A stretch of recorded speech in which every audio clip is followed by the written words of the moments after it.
Welcome back. I'm Tedward, and on this beautiful spring day, we're driving yet another Speedster. Actually, we've driven this 1956 Porsche 356 Speedster before. It's not new to the channel, but it's never a bad day to drive a Speedster. In fact, I have to appreciate my job because today was one of those days where I thought, well, what am I driving today? They said a Speedster, and I said, again?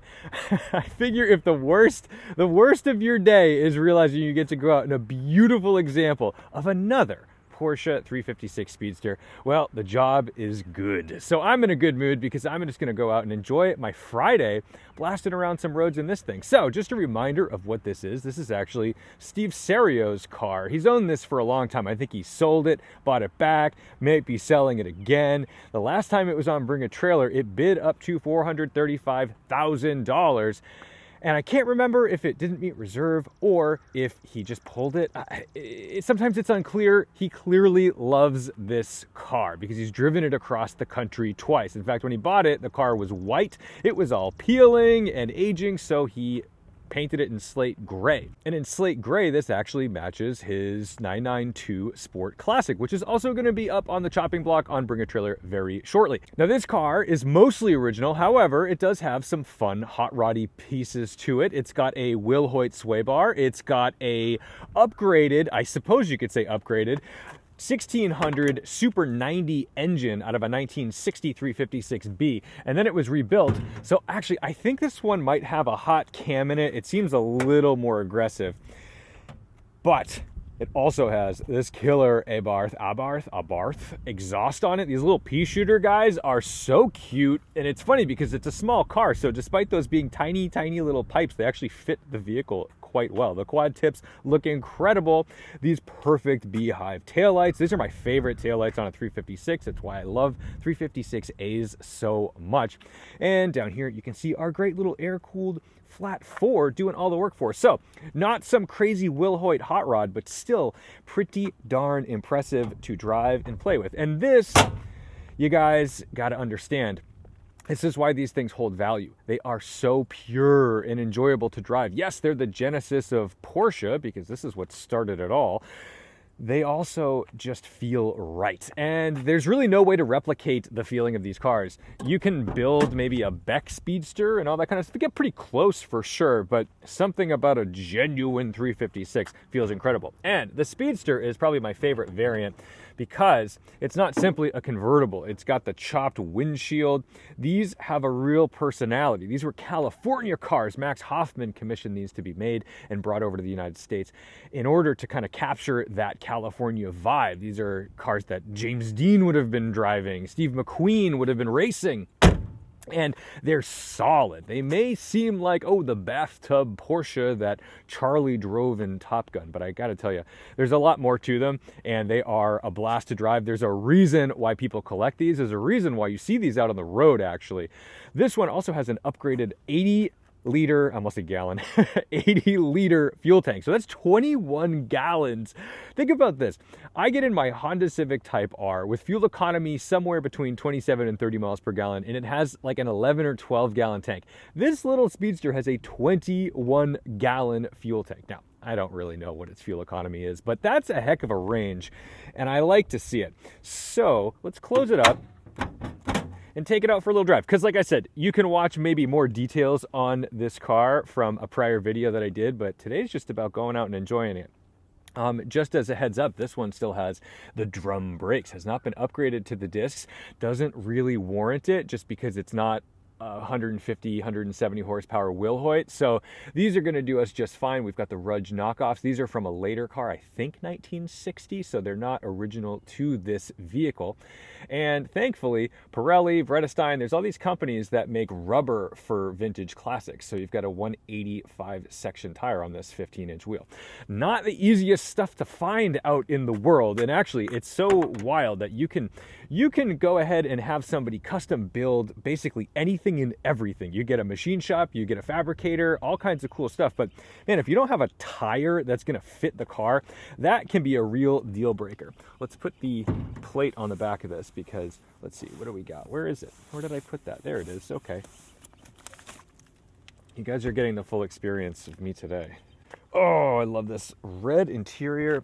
Always feel right at home. It's funny, I've never really driven these with the roof up. It does have a roof. It actually has back seats.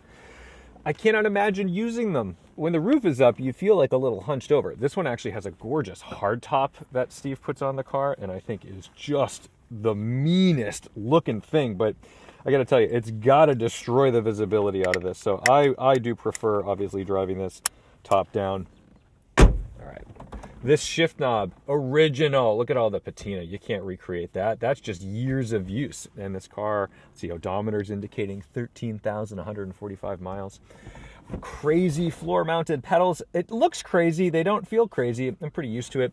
And you've got a fuel shutoff valve down here, kind of like an airplane. But yeah, if you had to do that, you could do that. Maybe it's like a little bit of an anti-theft device. Key in the center. We've got a speedo. We've got a tachometer. This green sweeping range kind of tells you where it likes to be in the power band. You don't want to lug these pushrod flat fours. They don't like it. I don't think it's as crazy persnickety as the 4Cams, the real expensive Carreras that they made of these, but still, you just want to keep the revs up. Oil temp. We've been driving this. We're gonna see how far we can get this up, but you know, she's warmed up, and I just put I think like 5 or 6 gallons in this thing, and I couldn't believe it could even take that. You forget how big 80 liters is. But yeah, a little bit of throttle. You kidding me? Jumps right to life. Okay, listen to this horn. It's the best. Okay, down here, this is our parking brake. Get that down, and then we have a 4-speed, okay, and basically these transmissions, there's really nothing like these. They feel very specific. It's a 4-speed transaxle.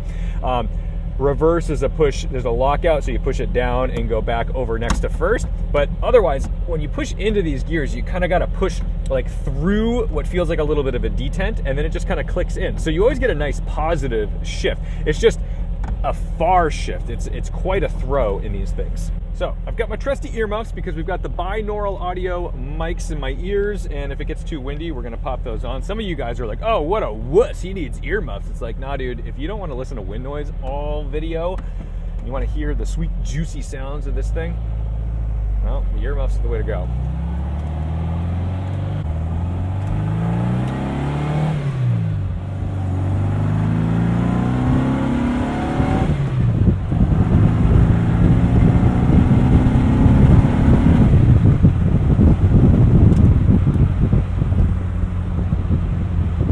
Probably enough wind noise for you.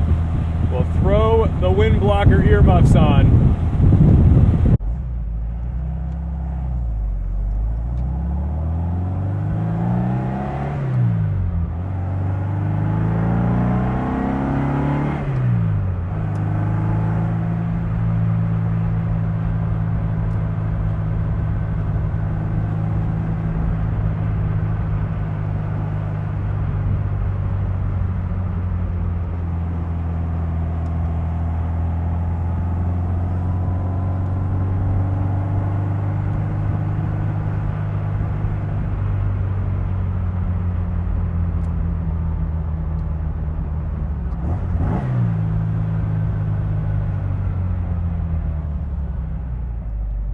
Got the double take from the cyclist.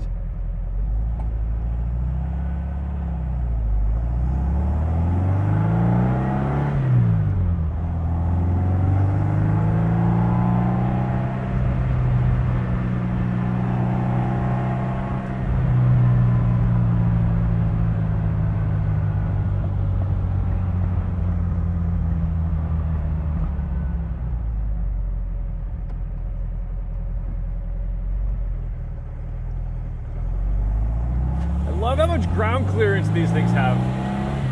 I mean, they really are kind of easy to drive everywhere. You know, I was reminded the other day, because this is totally off on a tangent, but because they just brought back Malcolm in the Middle for that 4-episode limited series, they were talking to Frankie Muniz about he was the first person to get punked by Ashton Kutcher, and they pretended to steal his Speedster at a valet, which is like the meanest thing you could do. I would be ripped, and like he actually handled it pretty well. It was interesting to hear Frankie Muniz spewing the F-bomb, but I certainly would have been more vitriolic than that, and I wouldn't have even been happy that Ashton Kutcher like rolls up in it and says, "No, it's cool. Here I am." I'd be like, "Dude, I don't want you driving my car."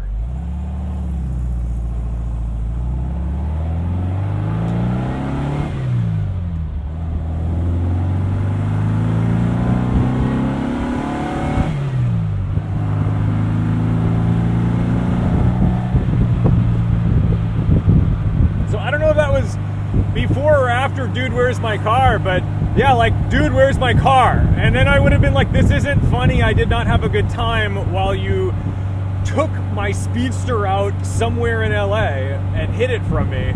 Yeah. Oh man. Those are those shows where like they don't hold up. They were really funny at the time, but you look back and you're like, you were just being mean. That's not a prank. That's just mean and filming me. Terrible. Anyway.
These things are not like fast. They can be, because you can go and get yourself some crazy Rod Emery special with a Polo engine, and good lord are they fun. But the point is that you just get to interact like with your bare hands. How do I say this in a family friendly way? Okay, how about this? New cars, a lot of new cars, are like typing with gloves on. How about that? And this, bare fingers.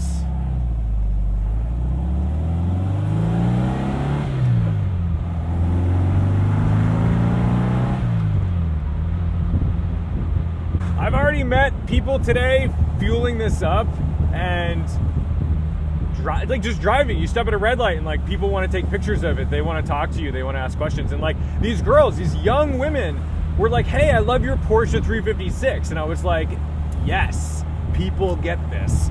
People understand. And think about this.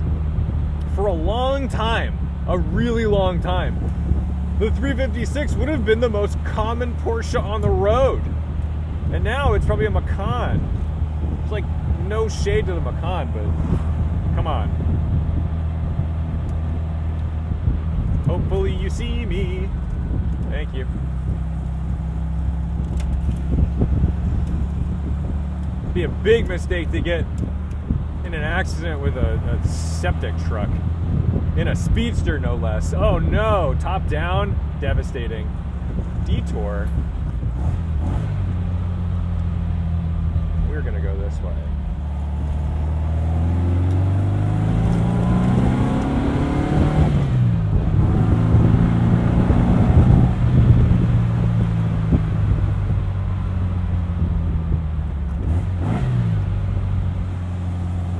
I like to do a double pump. It's a habit. You know, all right, here's the reasoning. It's unconscious the way I do that double pump downshift. It's not a double clutch, so I'm not double clutching. This doesn't require that. It's good to go. What I'm doing is when a gearbox, like especially like a vintagey old gearbox, seemingly is a little bit slower, right? You don't want to rush these shifts because you're going to get yourself into some trouble. You don't want to crunch anything.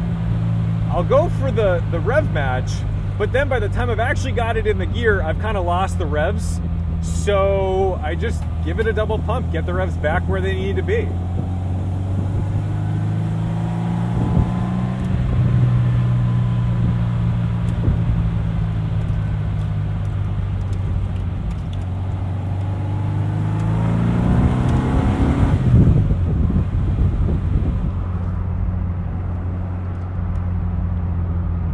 Does anyone ever clock in 0 to 60 times on a Speedster?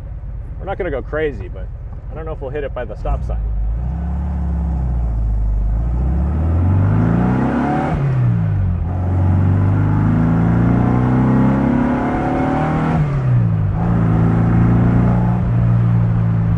Nope.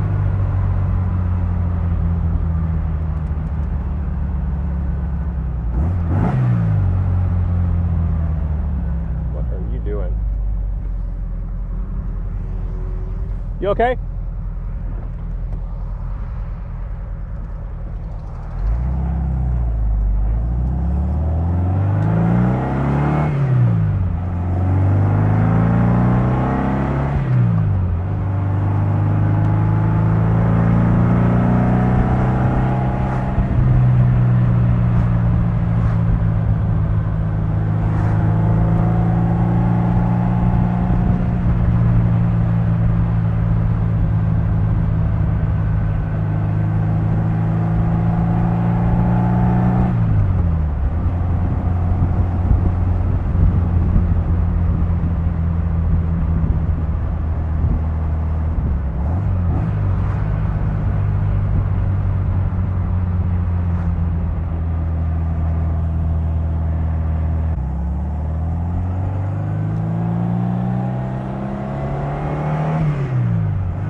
comfy out on the highway. I mean, yeah, it's cold because it looks like spring, but it's actually like 50, 55 degrees right now.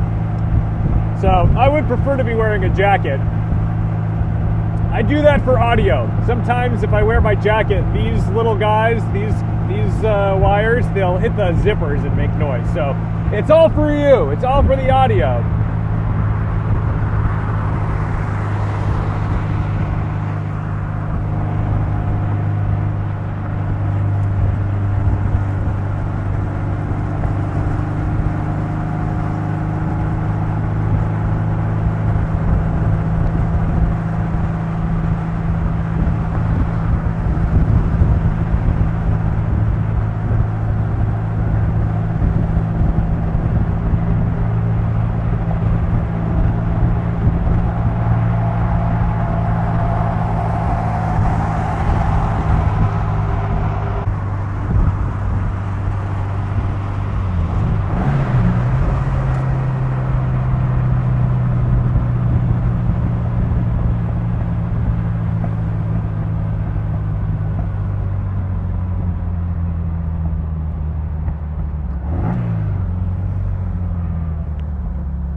Guys, well, that's gonna do it for this lovely, perfect little cruise in a 356 Speedster. This one's been lovingly massaged, not completely original, not quite an outlaw though. I don't know if I would go so far as to call it an outlaw.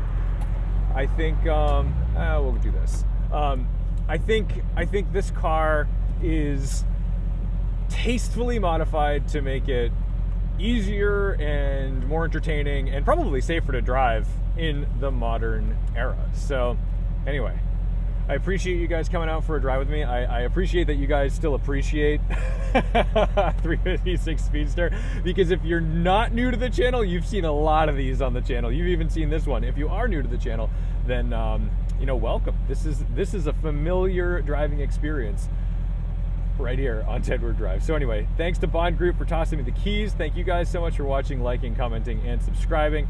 Don't forget to respect the drive, and I will see you in the next one.